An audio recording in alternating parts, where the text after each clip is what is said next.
Matthew Bainton.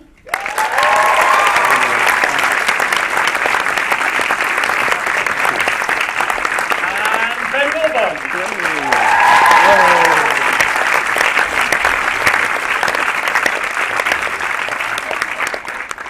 So thank you all for being here today, particularly on Mothering Sunday as well. I know there's a big commitment for you to be here, and I know some of you brought your mums with you as well, which is a good way of doing kind of 2 in 1. We don't have Simon Farnaby. He says hello, and he's sorry he can't be here. Where is he? But Sweden. Sweden, is he? No, is he? No. He may as well be. Who knows? He may as well be. I never know. I'm going to start with Caroline. Caroline's the producer of the show, and she is the font of all knowledge of the show, puts it all together, and knows everything about horrible histories. And so I'm not going to give you too much of a build up there. Can you tell, in terms of, first of all, what came first? Was it the books or the TV show? Books came first. Books came first. Books have been around since, I think, 1993.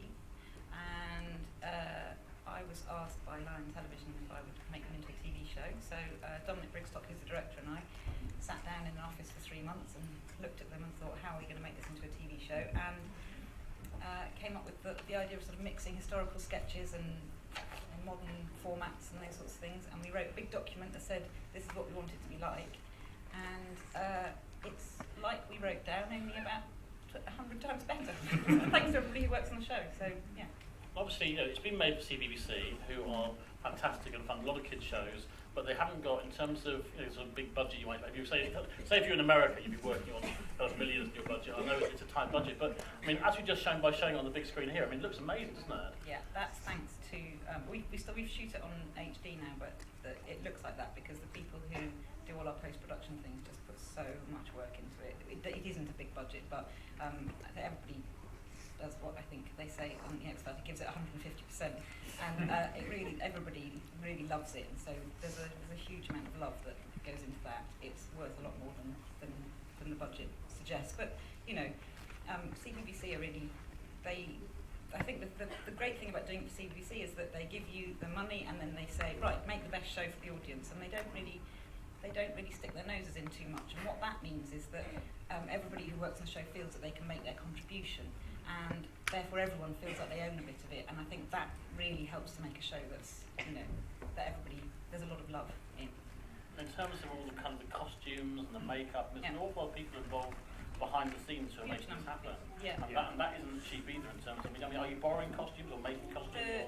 The big sort of Georgian and Victorian costumes tend to be hires, and I think the ones that Martha wears for Elizabeth I tend to, they're all things that have appeared in Elizabeth I movies. We get them from costume hire places, but Ros, who does our costumes, is really clever. She gets our Roman armour, she gets made in Bulgaria, and she's right at the moment, she's working in Morocco on a big adaptation of the Bible.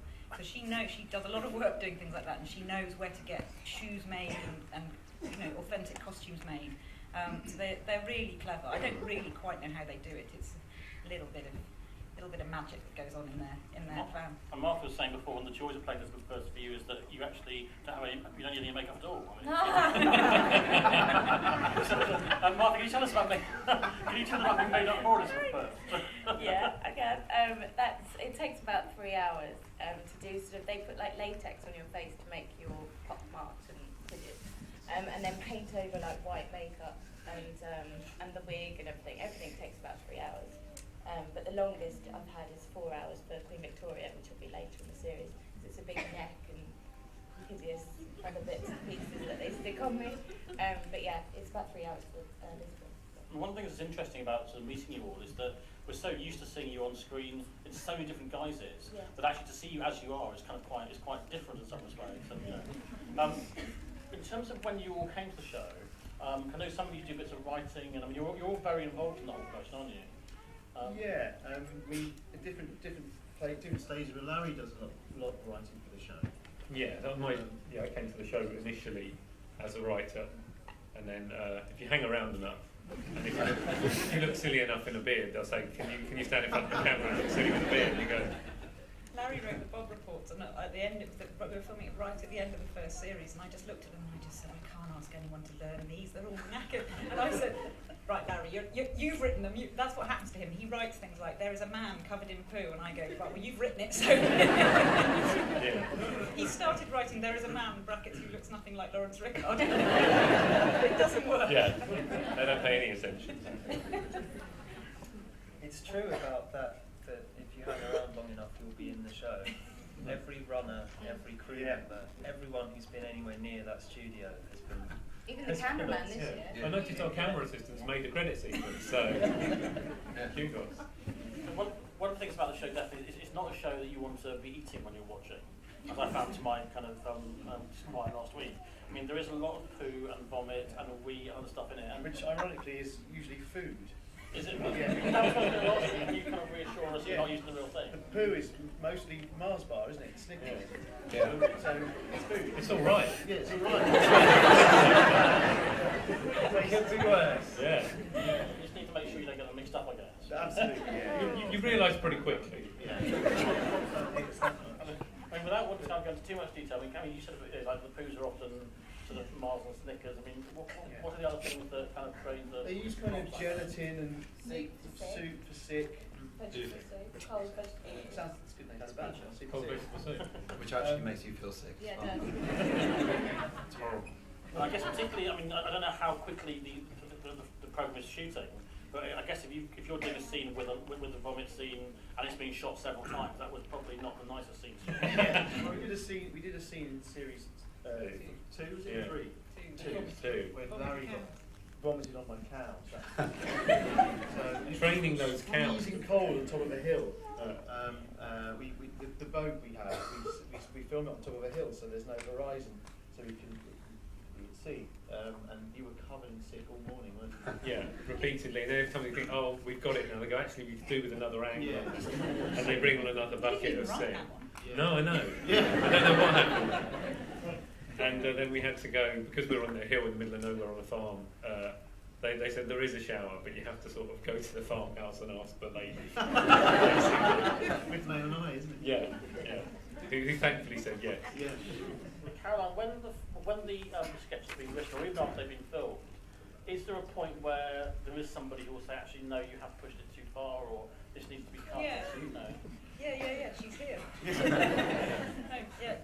Well, it's kind of partly my job, and then the scripts then go to Melissa, who's our executive producer at CBBC, and she looks at everything and comes back, and we have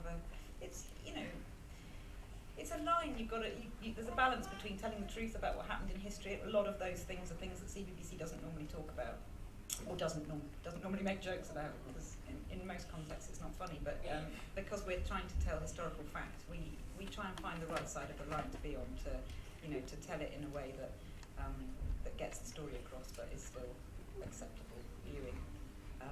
So yeah, I mean there are debates, but generally we know where the line is. And we try and I say haven't side of learned it. it. You haven't. People do send me scripts and I go, no, you can't do that.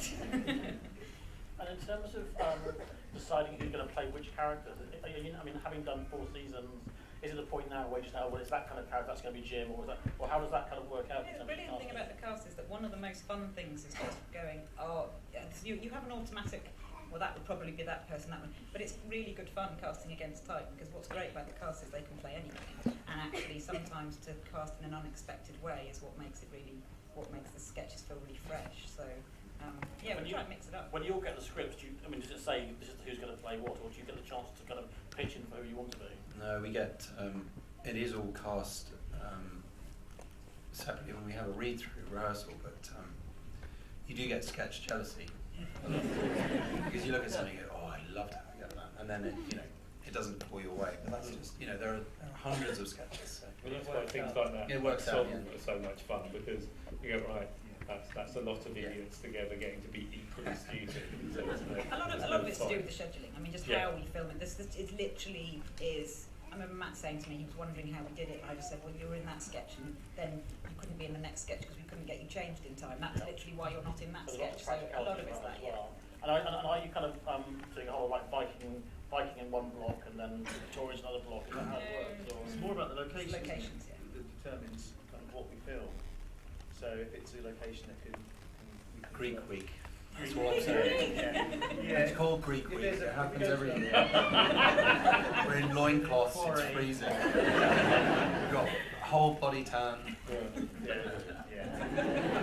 Orange bed sheets. Greek Week. You go in, it's very, very cold and it's still dark and you're right on location. You're in the middle of a chalk quarry. And you go into what we call the loser-bago.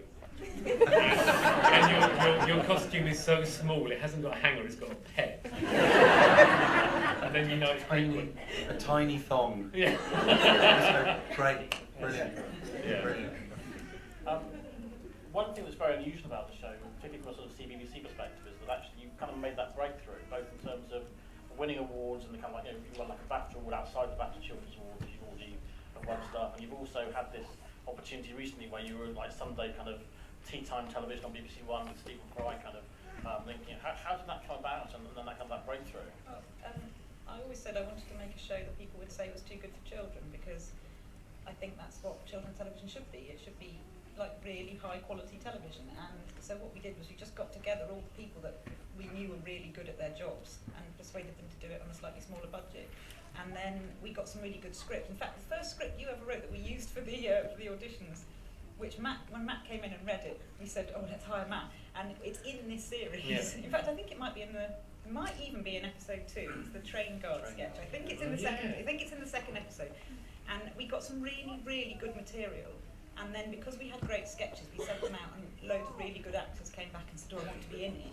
And so we got a fantastic cast. And it was just, you know, if you start with really high ambitions, I think you can really build on that. And everybody involved with the show wants it to be really good. And what we do is we make comedy that we know children will laugh at, but we make sure that it also makes us laugh. We never say, oh, that's fun, it's for kids, it'll be fun.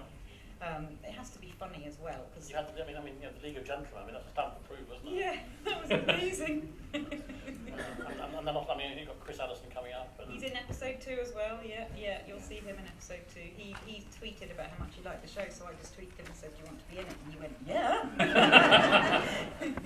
He went, I'll move my schedule around, tell me when you want to be there. So then he turned up in a massive wig. The great thing about people like that, particularly when it was the League of Gentlemen, which is obviously slightly nerve-wracking anyway, being who they are, but the fact that the first time we see them is walking on to a set where they're sitting in front of you as a panel on the other side of the desk. It's like an audition. Yeah, it's like a really frightening audition. Yeah. Well, we have got the great filmmaker Simon Parker in the audience, so perhaps Whole Rich the movie could be on the card. Well, Well, if you're around applause, then over there. Is there anybody who would like to ask a question to any of the panel here? We've got, I think, a couple of mics on either side, and if anybody wants to put their hand up. So we're going to start up with the girl on the aisle here with a very nice red bow, and over on this side, this boy 3 seats in over there on the side. Okay. What's your favourite scene, like, from this series? Do you want to have a go? My favourite scene is a scene probably one involving Matt, and Matt's William Shakespeare. And I don't want to spoil it, but we have a fight, a fight in a pub. And, it's not what it sounds like. It just so happens someone had a camera. I'll say it 5 with words, but you'll see it. It will come up, and you'll go, "Oh, it's that one." But yeah, that's probably mine. But there's so many. Yeah, that's the thing. You go, "Oh, that's my favourite," and someone else will say, "Oh, that's my favourite." And you go, "Oh, no, actually, it's that one." Yeah, there's so many. No, that's a great one. I love the German, the tour guide one that we just that was yeah. talking about sketch envy earlier. I remember reading that sketch and cursing. Well, we got to go to Duxford that day, where we filmed the Spitfire, and that scene and a couple of other scenes, and we got to sit in a real Spitfire, which is something I never dreamed I'd ever get to do, and it was just extraordinary. Didn't get to fly it. I had to go. They were really funny about that. They were funny. You pressed the fire button, didn't you? I didn't. No, did you? Who did? Barnaby, probably. Can I do this? We've got a question over there. Martha, what's your favourite era? I think it's probably the Victorians, because the costumes are amazing. But also, really, but I think, it's just that era is incredible, really, because so many things started from that era. The underground, the sewage system, they were so inventive. So I think it's the Victorian era, just because I think that would be a really pivotal moment of our life, you know. So definitely, but the costumes are amazing. Okay, and the next one, back there. What would you say was the hardest sketch to film because you were laughing so much? That fire scene was awful for me. Simon coming dingling. I actually saw myself laugh, so they clearly didn't have a cut of me not laughing. So yeah, that was awful. And So I remember many of there things. was a scene with me, Jim, and Martha, and Jim licked his hand. Oh yeah. I don't know what it was. No, but I had some food written on my hand and I had yeah. to do that. And look him in the eye as well. Yeah, it took a while. That took a long time. Yeah, a long time. It's normally actually Jim who sets it off, I have to say. Yeah. Do you remember when he was playing George and I came in and he goes, yes!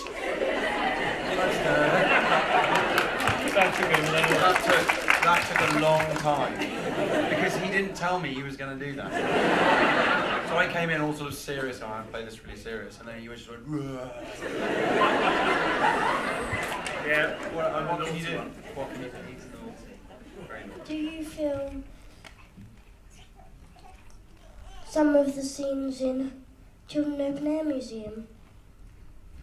Yes. Oh, loads, yeah. Like our second home. Yeah. Dick Turpin was filmed there actually. Yeah. And Chelsea, yeah. It's an amazing place because they've got sort of houses from all different buildings from all different eras. So as we were talking about earlier, whether or not we do them in blocks, that's a great place where we can kind of do tons of different eras. I'm sure if you went there, you'd recognise. Yeah. Oh, that was so. And that was so. Yeah, I What can was see it? that they ought to do a little tour, but I got an email, I got a message on Twitter from somebody saying, where is that field with the tree in it? I thought, oh, we're going to have to find another field. History only had one tree, according to us. I was wondering how long it took to create a music video and how many retakes it takes because Larry didn't show up to rehearsal. Well, that one we shot in an afternoon. The Aztec Priest. Yeah. They're basically half a day, aren't they? Half a day. And apart from, I think the one we spent the most time on was the Vikings. Yeah. Yeah. Really, we spent. It was an every Friday every afternoon. Friday, yeah, three Friday There's afternoons. 3 different locations. Yeah. The ones at different locations, we do a couple of hours in each location. So the Monarch song obviously was, by the end of it, Yeah, that by was the end of it, we helpful. really ought to have known all the words. William Henry. Does Terry Deary come from? Does Terry Deary? Does Terry Deary come to this filming? Yes, he does. Yeah. Sometimes he's in it. Yeah. Sometimes in it. When has he been in it? He was He's a a monk. monk. Lot, isn't he? He's regularly a monk. Yeah. He was Father Christmas once as well, wasn't he? Father Christmas. He's Incan-Chief. Incan-Chief. Yeah. On the toilet. He was on the toilet, the Yeah. Roman toilet. He was. He's very good about letting us go elsewhere. You know, we've launched away from the books now, and the material comes from other facts. We have a historian called Greg Jenner who finds amazing facts for us to write about as well. So Terry's really nice by his thing on all history. Okay, we're going to wrap up soon. We're going to try and get as many as we can. One here. What's your favourite music video you've ever done? That one was pretty good. That was brilliant fun. I really enjoyed the Aztecs because it was right on the edge of being weird. Caroline was worried we might get sued by the Bee Gees at one point. Vikings probably. That was. Vikings. There's one in this series which is the Greek philosophers as the monkeys. And It's all tribute to Davy Jones. Yeah. It's on the back there. What's your favourite baddie? Nero, Jim's Nero. Nero, yeah. I wouldn't like to have met him, but I quite like Jim's version. There's one over there. What's your favourite part of being in Horrible Histories? These guys. I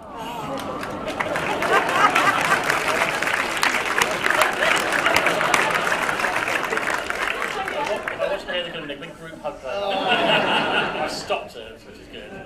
Who was next? Just outside, wasn't it? Yeah. Over there, right on the side. Larry, how on earth do you write the Bob Hale sketches?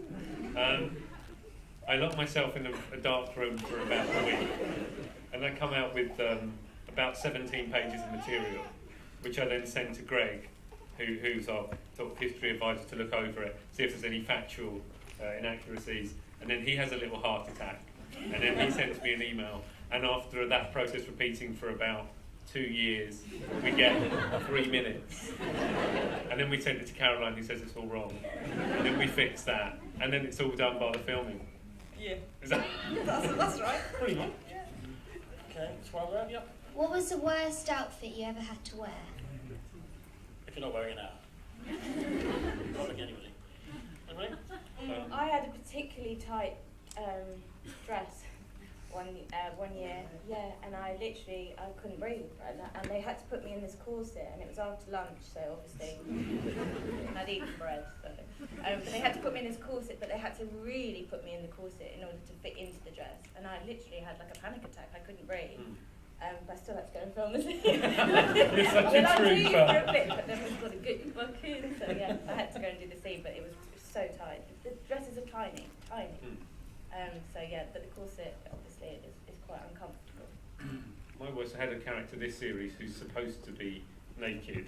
Thankfully, camera trickery meant he wasn't. But trying to find an outfit which made you able to create that illusion meant I didn't have much of an outfit. You've all been through that, haven't you? Haven't you all been naked? But Yeah. not really. Not me. Not you. Series 5. Yeah. There's a challenge for We'll you. write something. Okay, it's over there. Over there. Can I join in the crew?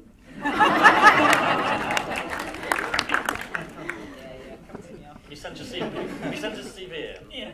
with all his experience. Perhaps Series 5. Somewhere over there? How do you, at the end of Stupid Deads, how do you make the characters disappear when they go through to the afterlife? Very good question. We can't tell you that. No, Simon has certain skills. I think he's not here. Yeah. Just hear this disembodied voice. Don't say anything silly, guys. We walk through and they fade us out. What? It's the truth. Sorry. Sorry, Larry. Grow up, all right? We're down to the last couple of questions we've got to get in the next episode. And there's one over here and there's one over there. Where are we? Oh, over there, right over the back, yeah. If you could choose any famous person in history to write a sketch about, who would it be? Well, we've done that already. Brilliant thing is, exactly. That's what I get to do for a living. Yeah. I mean, is there a favourite character you like to write for if you have done it already? Or is there anybody you really want to write about? Or someone that you haven't wrote about Or before? somebody you haven't written about? Who do you think we should write about? That's the question. I'm looking for ideas for the next series. Stalin. Oh yeah, we were thinking about doing Russians this year actually. Yeah. We thought Rasputin might be quite good fun. Yes. And Ivan the Terrible, who we did do a sketch about in series 1, but I don't think it's ever actually been on the telly, so we might try that again. Genghis Khan and done Genghis Khan. Who's riding the horse? That's you. Casting sorted. And the final question is over here, something over there. When will we be able to see you live on stage singing the Rock History songs? We are trying to organise it. It's complicated, but we are trying to organise it, so I do hope that you will be able to see them all live on stage soon.